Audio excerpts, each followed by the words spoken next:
The chapter opens with a flashback to Miyabi's childhood, showing his early fascination with fantasy architecture. This passion led him, as an adult architect, to dedicate his free time to crafting within the popular VRMMO game Yume Sekai. We see panels depicting his character Miyabi in the game standing before a grand, self-designed tower.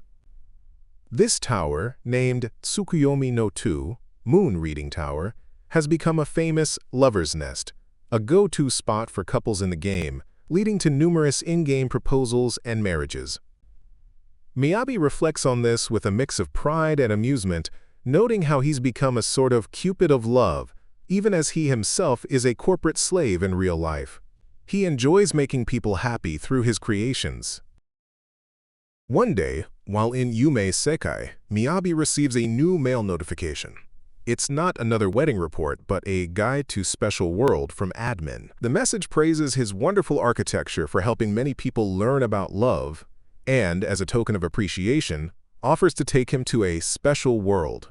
It also mentions that part of his data will be carried over, and asks if he accepts. Miyabi, intrigued and thinking it might be a dedicated server where he can immerse himself even more in crafting, accepts the offer. A message from the goddess of love appears, praying for his happiness as he is transported.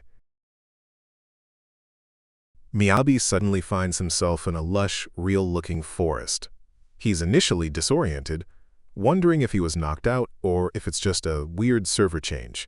He checks his surroundings, noting the realistic environment. His confusion deepens when he spots a carriage being attacked by bandits. He observes them, thinking it's a new update, or that bandits aren't supposed to be in Yume Sekai. Believing it's a game quest that starts when he moves, and feeling a strange pull as his eyes meet with a young woman in the carriage, he decides to act as a distraction. He steps out, and the bandits are surprised by his appearance.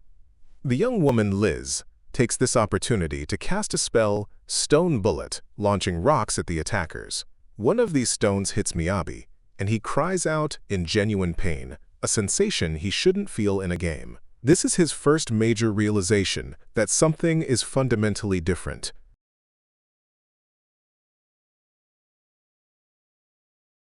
After Liz's magic drives off the bandits, she thanks Miyabi for creating an opening.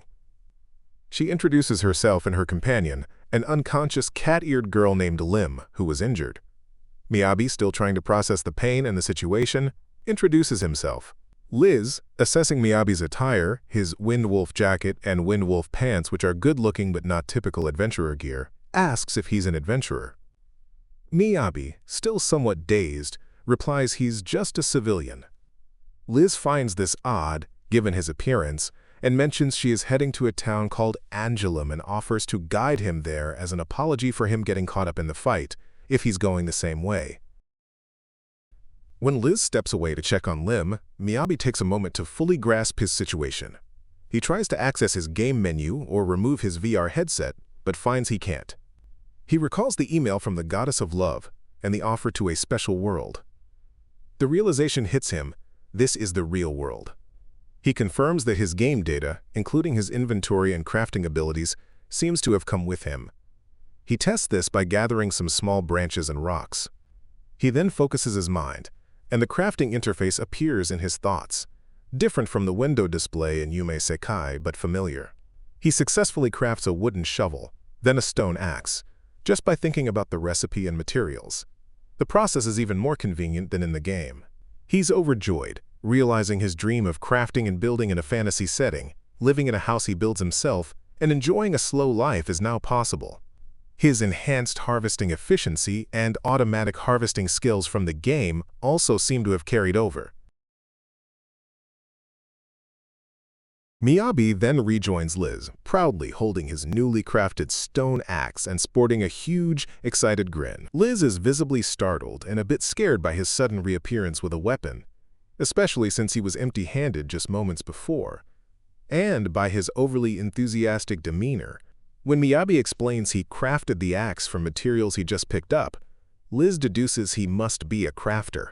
However, her subsequent questions and tone, asking why, if he's a manufacturer, he didn't hire guards, and her surprise that a crafter could make something like that, suggest that crafters in this world might not be highly regarded or are perceived as weak and unable to earn much. She also comments that it was weird for him to be on the road empty-handed if he was a crafter. Miyabi, picking up on her skepticism and the apparent low status of crafters, quickly adopts a polite, business smile. He doesn't deeply contest her assumptions, simply stating he didn't mean to offend. He confirms he has his things, referring to his inventory. The chapter concludes with Liz, still slightly wary but accepting his explanation, agreeing to travel together. They set off towards the town of Angelum, which they can now see in the distance.